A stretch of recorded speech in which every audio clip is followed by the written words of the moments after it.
Machiegni kendo, yiero ma joriemb bodaboda e sub-kaunti ma Rongo manochano odiechieng' ma kawuono ochungi bang' jariemb bodaboda achiel ne wito ngimane e kinde rakruok mane obedo e kind kweth ariyo mag joriemb bodaboda mane timo kampen.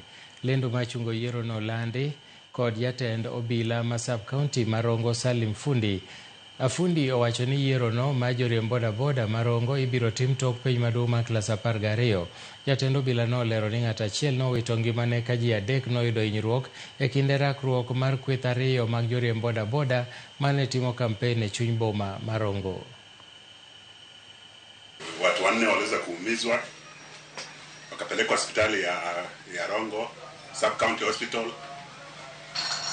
Wawili wakawa referred Migori County Referral Hospital, lakini kwa bahati mbaya mmoja wao kwa jina Steve Okot miaka 30 aliweza kuaga akiwa njiani akipelekwa hospitali Migori. DCI amechukua swala hili kwa uzito na uchunguzi unaendelea.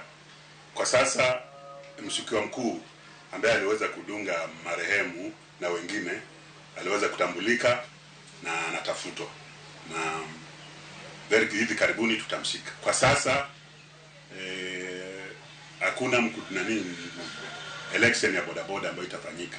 Ne okoti mar maber to herawa ka achiel gi johera nyagowa. Dhano en dhano mawuotho gi tiende ma ok nyal negi ka ng'ama nego guok kaka onego wicha. Nyalo chuo ng'ut ng'ato ma paladhi ma spinal cord mare machodi. Omiyo adana wach ni kaponi wanyalo bedo kaka wabedo ni, jo bodaboda wetena gini kuma dhi tero waonge nikech magi gik mane wasewe nene. Mine gore piny tigo gi kite tilawo gi bede kod pelni nokwa moro. Wakwayo sirikal ma Rongo mondo wuog oko mondo kaw chik ne jo ji ainago manotimo timno.